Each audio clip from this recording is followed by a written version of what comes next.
They're going to go on a run. Look, how you guys doing, man? Happy Monday to everyone. I'm pretty sure the Valley feels just a little bit better, man, than, for the Cardinals to come away with a W. That was a good win, and it was a good performance by the guys to play 4 quarters of football. Apparently, the Atlanta Falcons was not just giving them the game, and that's them. That's when you really get to see the veterans, man. Go out and try to grind away a win, and they finally got one. Well, Atlanta didn't give the game, but the officials gave the Cardinals the game because that was true offensive pass interference at the end with Trey McBride. Come on. He pushed away. Come on, you Rob, were the receiver, and if you did that, cut it out, called Rob. it. Oh, cut come it on. out. Come on, Frank. Cut it out. Cut it out. He pushed him away. He pushed him. He fell down practically. Wasn't that the Michael Irving school of push-off that we saw there, Trey McBride there, Frank? Come on. It's called Stop Holding Me, Release Me so I can catch this ball. And we can walk away with this W. Okay. Yeah. That's that Kool-Aid again. That's that PI rule 1AA225, the fine print there. How was that not pass interference, offensive pass interference, Frank? You know what? Honestly, I think the guys was looking. So let me just do this here. Of course, it was pass interference. Okay, fair enough. See, Frank, that is why you're a pro. Yes. That is why you're a pro. Yeah, I appreciate that. Yeah, but I'm the same guy. I'm a wide receiver, so I know what the DBs are doing all day long, and they're getting away with a bunch of stuff. So to me, that's just we got away with one, and that's good. That's one good for the good guys, man. We need some help. That's the NFL. Sometimes you need some help sometimes, man, and some breaks, and we just got a break. Hey, Frank, were you overwhelmed or I guess somewhat shocked at how good Kyler Murray looked? He didn't have any reps at all, even in a preseason game, and he looked like he really never left. It was great to watch, but I was just taken back that he was as good as he was. When you look at the throws he made and the accuracy of some throws and the position he put guys in, he really did look amazing. He really did. He looked like a first string quarterback, and other guys that we've had look like backup quarterbacks. And I think that's what you need. You need guys we kept saying this repeatedly on the show, that they just need something to get over the hump. And Joshua could not do it. He was good enough for just enough, but not enough to get us over the hump. And I think that's just the value when you really look at your first string quarterbacks and quarterbacks that can really get it done in the NFL, like the guys that can make the reads and make the throws. And I think that's something you got a chance to see out of Kyle. I've always said that I thought he was a really good quarterback, that he had all the throws. He could make the ones from the comebacks, the slant routes, the deep balls. He had a good touch on his passes.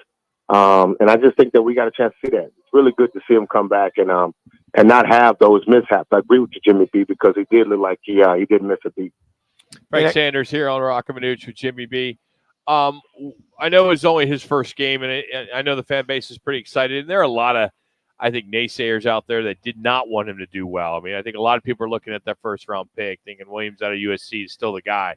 But I think he proved at least yesterday, that he is the right guy for the job. So what does he need to do to continue that path? Because you're playing a Houston, Texas team, which I think we would have all said in September, could have been a W for them. They're playing pretty good with a pretty good quarterback they have with C.J. Stroud. I think he just still has to kind of get his feet wet with the offense. Okay. I think that the coaches said the right things during the week when he was there, and when he was just around the team, and no one knew he was going. When he was ready to play, was that he was immersing himself in the playbook. He was learning how Drew operated, but again, Drew was operating out of with Joshua Dobbs 2 minutes and Clayton Tune for just that one week. But I think he just got to kind of still get himself immersed in the fact that the league is going to find a way to figure him out with the offensive system. Exactly the same thing they did with Joshua Dobbs. The first 2 weeks, he looked pretty good. He had some successes, but once they find out his weaknesses, the league has to find out Kyler's weaknesses now, what he can do and what he can't do. And look. Yesterday, it looked like he didn't have any weaknesses, and that's a good thing for him on that behalf. I think he just has to constantly find himself what this offense can do, how far the coach wants to take him, and what he really wants to allow him to do in the offense. And I think that's something that is to be seen. Just to be seen as he plays, as he gets more reps. Frank, I'd said on Friday that the go-to guy will probably be Trey McBride, and now that he was the go-to guy, the outstanding game that he had, even though he's a push-off extraordinaire, but that's a whole nother story in itself. Good at it. So when these guys start to have success, I think you've alluded to this.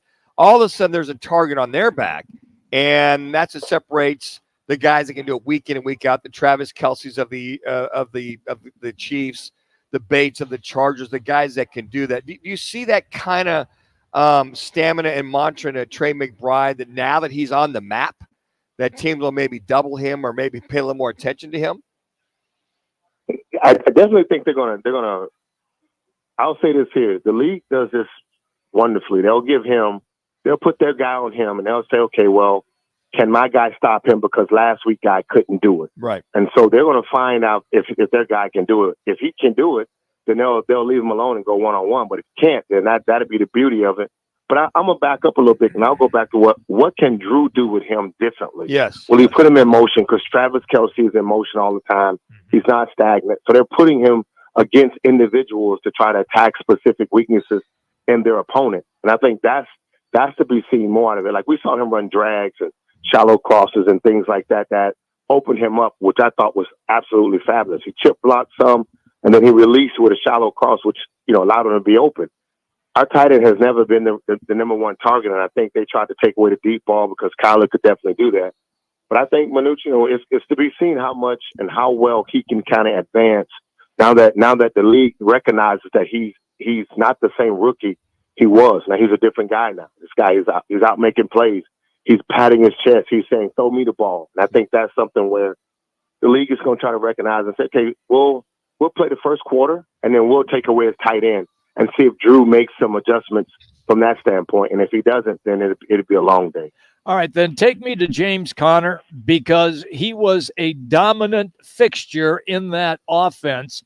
In order for Kyler Murray and the offense to have a lot of success in the upcoming game against Houston, don't they have to try to free up Conner as much as they possibly can? I agree with you. Look, the offensive line was, they came to work that day. And I think that's something that we talk about. And you guys do a wonderful job on the show when we talk about expectations and watching how well, when the guys have all their players, they all raise their level of expectation a little different. So they play a little harder. They block a little more. And I think we saw that, man. They had all their troops out there the other day, and I thought they felt like they need to put a hat on a hat and punch some people around. Mm-hmm. James gave him great energy. Like, the guy can catch the ball up the backfield, and his mentality and his mindset, when you're in the huddle with a dog like him, you can see it in his eyes that he's ready to play and give you all he got, all he has. And I think that's something that, me being in the huddle with Larry Center, I could just look at Larry and know he was going to give me everything. I think it's the same kind of mentality you see out of James, that he's going to give you everything he got. I think the line responds to that. And you got guys like Kyler, and you got, you're moving the ball pretty well. The tight end is kind of, neutralizing the safety in the box. It frees up the running game very well. We love you, Frank. Have a good week, buddy. Don't work too hard and hit him straight. Everything you said, I will do. You got it. Love it. Love it. That's a great Frank Sanders here on Rock Minuch with Jimmy B. We'll come right back. One more to go. We're out here at the Casino Arizona, Fox Sports 910.